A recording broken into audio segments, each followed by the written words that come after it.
J'arrive bientôt à la fin de ma période de 100 jours de focus intense ici en France et je me rends compte que le mental joue un rôle beaucoup plus important que ce que je pensais pendant ces longues périodes de solitude, ces longues périodes de travail, ces longues périodes de discipline. Et comme je passe beaucoup de temps avec moi-même, je réfléchis davantage et j'ai davantage de conversations avec moi-même. Et je me suis rendu compte de quelque chose, c'est que la majorité des hommes ont eu les mêmes expériences et les mêmes traumatismes durant leur jeunesse. On s'est tous fait trahir par un de nos amis quand on était jeune. On s'est tous fait briser le cœur par une fille au collège, au lycée, peu importe. Certains se sont fait tromper, d'autres ont trompé. On a presque tous eu des relations traumatisantes. Et pour certains qui ont eu de la chance, ils ont pu expérimenter des sentiments extrêmement forts, comme l'amour. Et, euh, et c'est dans ces moments-là que se forment les deux catégories de personnes. Parce que quand on est jeune, quand je dis jeune, c'est entre 15 et 18 ans, on pense que les preuves d'autorité existent toujours. D'abord, c'est nos parents, nos professeurs, ensuite c'est la police, ensuite c'est l'État. Si vous lancez votre boîte, après c'est le fisc, l'URSSAF. Mais le plus important dans tout ça, c'est que quand on se rend compte qu'il n'y a pas d'autorité suprême, si ce n'est votre religion personnelle, bien évidemment. Mais en fait, quand on se rend compte que tout le monde improvise et tout le monde agit, et ben c'est là qu'on peut se dire, ok, maintenant je comprends pourquoi il y a de la violence. Parce que tout le monde essaie de s'en sortir. Et quand il commence à avoir des guerres, comme il y a en ce moment en Ukraine, en Palestine avec l'Israël, quand on voit des gens sur Internet mourir, se faire tuer, quand on voit en France des agriculteurs qui se suicident tous les jours, quand on voit qu'il y a des SDF qui meurent encore de faim, de froid dans la rue, quand on voit des entreprises qui suppriment des milliers d'emplois, qui délocalisent des entreprises, on se rend compte que ce monde, il est extrêmement violent en fait.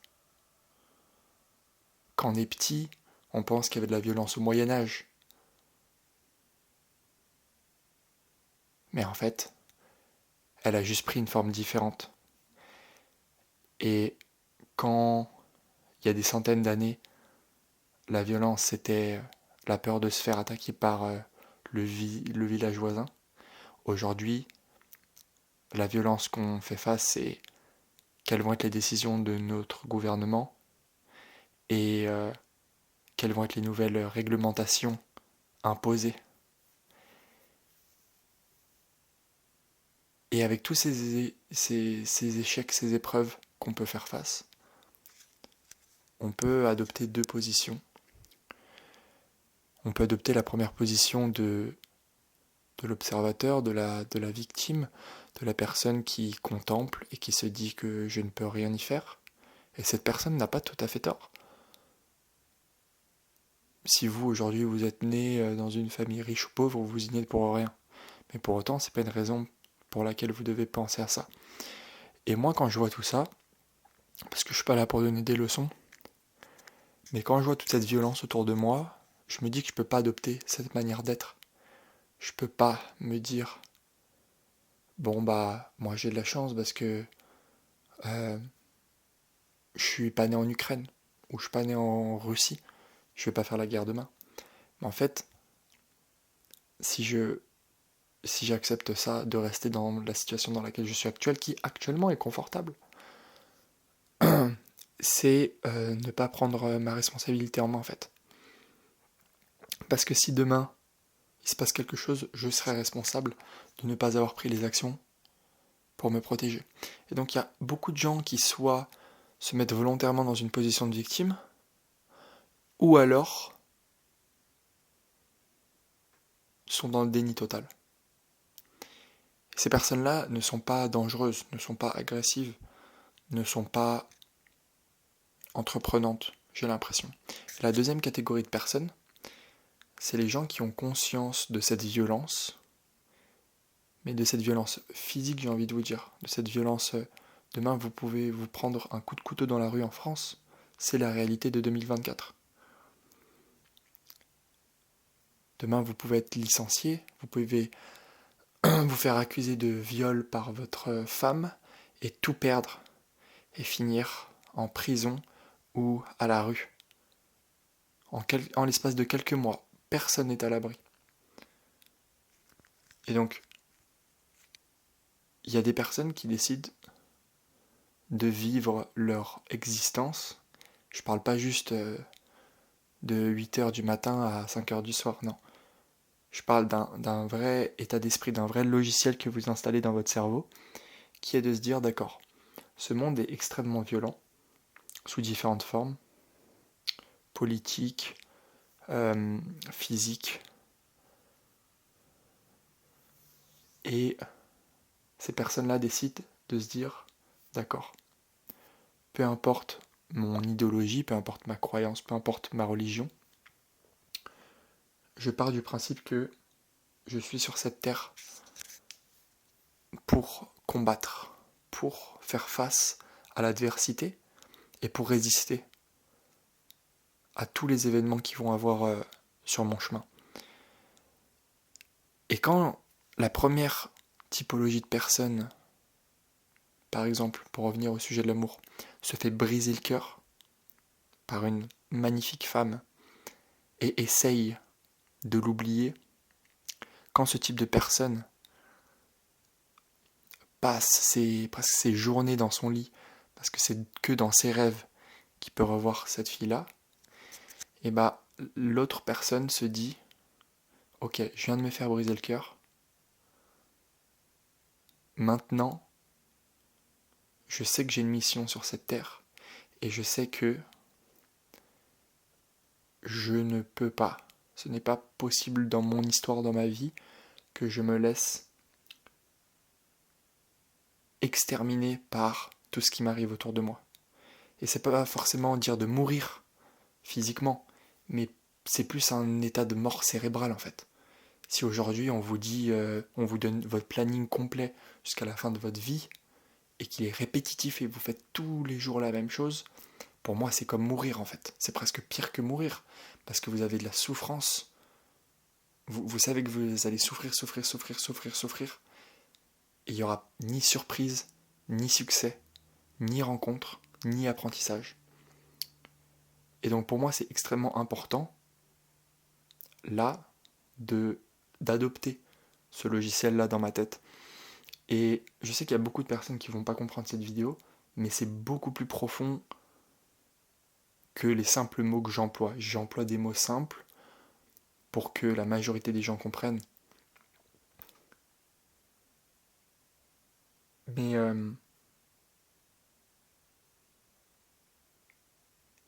tous les contenus qu'on consomme, toutes les discussions qu'on a, toutes les personnes qui nous entourent, contribuent à soit nous emmener vers le chemin de pensée gauche ou le chemin de pensée droit. Et moi je pense qu'il est extrêmement important aujourd'hui, si on souhaite le meilleur pour ses proches et soi-même, d'adopter une manière de penser et d'agir qui soit extrêmement compétitive et agressive. Quand je dis agressive, ça ne veut pas dire agresser des gens dans la rue, encore une fois. Ça ne veut pas dire spammer des gens sur Internet. Mais ça veut dire se réveiller le matin avec cette intention de conquérir quelque chose. Ce matin, je me suis réveillé, je me suis dit, ok, qu'est-ce que je peux ajouter dans mon entreprise qui va la rendre plus forte, qui va me faire toucher plus de personnes? Qu'est-ce que je vais pouvoir faire aujourd'hui pour avoir un meilleur physique, pour veiller à ce que mon futur soit meilleur qu'aujourd'hui? Parce qu'on a tous un mauvais jour qui va arriver. Là, je suis en pleine santé. J'ai reçu aujourd'hui mes examens de ma prise de sang. Je suis en excellente santé. Je n'ai pas besoin d'acheter d'autres compléments alimentaires. Et pour autant, c'est pas pour ça que je vais aller me coucher à 2h du mat ce soir et que demain matin je vais faire la grasse matinée et qu'au réveil je vais manger des tartines de Nutella ou de confiture. C'est compliqué à exprimer. Mais certaines personnes, quand on se réveille le matin,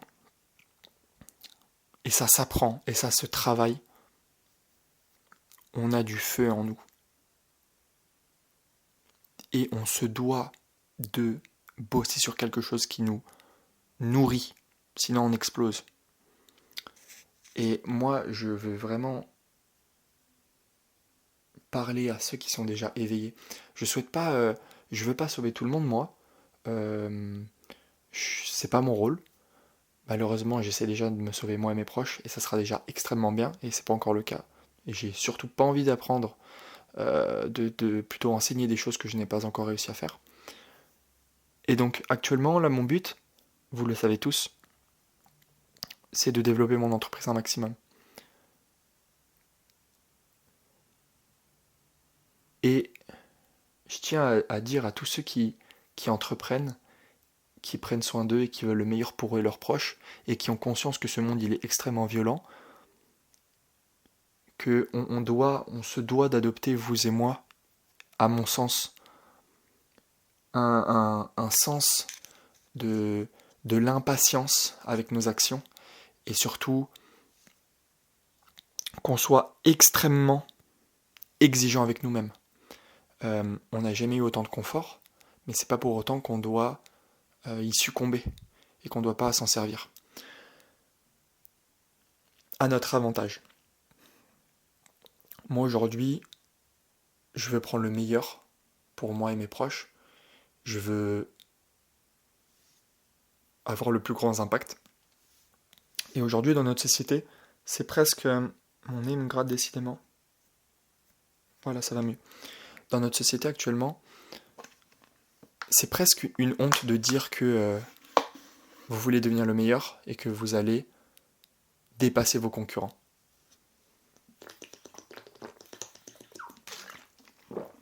Alors qu'en réalité, il y a quelques années de ça, l'exemplarité, c'était ce qui a inspiré les gens. Mais c'est plus le cas pour la majorité des gens. Et donc, pour nos business, c'est pas grave, on y adapte. Mais au fond de nous, on sait. Quand vous vous réveillez le matin et que vous avez des problèmes dans votre business, vous savez si vous êtes content de voir ces problèmes, parce que vous savez que vous allez les atomiser, ou bien si vous voyez ce sentiment d'épaule là, si vous vous soumettez à ces problèmes et si vous adoptez un sentiment et une posture et une attitude de quelqu'un qui subit, qui suit. Et c'est marrant que je dise tout ça alors qu'actuellement mes revenus ne sont pas à la hauteur de ce que je souhaiterais. Mais je pense que ce logiciel que j'ai installé dans mon crâne, c'est lui qui va me permettre de monter où je vais monter, parce qu'il n'y a aucun doute que je vais monter, que je vais développer mon activité, parce qu'elle se développe déjà actuellement, et ça va continuer. Et je pense que si vous êtes conscient que le monde est extrêmement violent, si vous êtes conscient que ce monde est extrêmement violent, et que vous décidez de prendre en main vos responsabilités, que vous prenez soin de vous physiquement, mentalement, socialement et que vous développez un business, vous êtes focus sur un type de client avec un canal d'acquisition et que chaque jour vous vous réveillez avec ce feu intérieur en vous,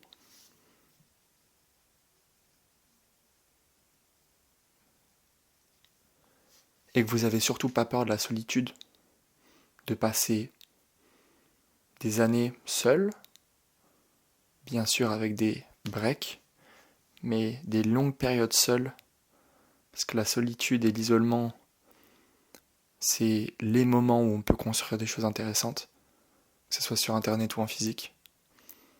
Si vous avez tout ça, je vois pas comment vous et moi on peut échouer. Si on a toutes ces qualités, vous et moi, on va se retrouver dans quelques mois ou quelques années très très haut. Et c'est sûr en fait. À la fin, c'est des maths.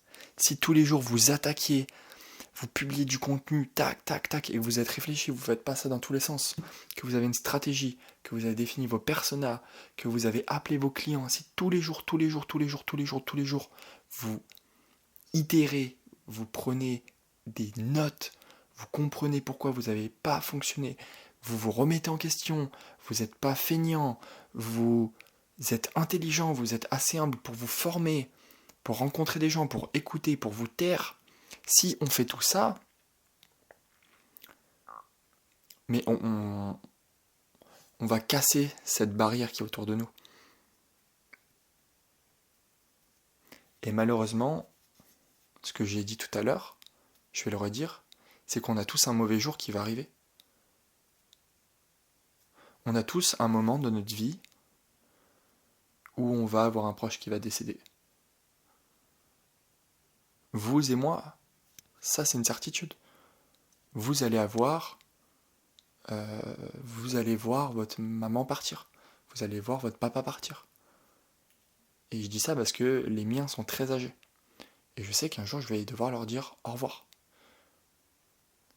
Et avant que ce moment arrive, je veux leur donner le meilleur. Vous m'entendez ? Je veux pouvoir leur apporter tout ce que je peux leur apporter. Vous savez combien ça coûte d'élever un enfant ? Moi, je me suis posé la question et j'ai regardé sur Internet. Élever un enfant, ça coûte plus de 100 000 euros. Et si on pousse jusqu'au 18, jusqu'à 20 ans, ça monte à 200 000 euros. 200 000 euros, c'est une très belle maison en campagne aujourd'hui, à l'heure actuelle. Et je ne me sens pas redevable face à cette somme, mais moi je me sens redevable face à l'énergie que c'est, la patience que c'est, les sacrifices que c'est. Et moi je pense que c'est très égoïste d'être feignant aujourd'hui. Parce qu'il y a des années en arrière, ok, on ne pouvait pas créer d'entreprise, on ne pouvait pas générer énormément d'argent, on ne pouvait pas générer autant de valeur ajoutée sur le marché. Il y a des années, on devait faire un prêt à la banque, lancer une entreprise, et si on la plantait, c'était fini. On était endetté à vie et c'était terminé. Aujourd'hui, on peut lancer des business avec zéro. Et pour moi, en plus de tout ce que je vous ai dit, le monde violent, la compétitivité, je veux le meilleur pour mes proches. Parce que quand on est feignant et qu'on ne veut pas le meilleur pour soi, on ne veut pas le meilleur pour ses proches. Et après tout ce qu'on m'a donné, je veux dire, juste le fait d'avoir été élevé dans une famille où j'ai jamais eu froid, j'ai jamais eu faim, j'ai jamais été tapé.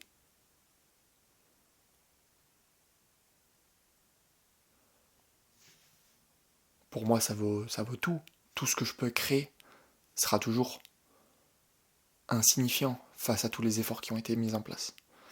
Et donc c'est pour ça que ce feu, je peux pas l'éteindre pour aller regarder un film, me branler ou faire un autre truc.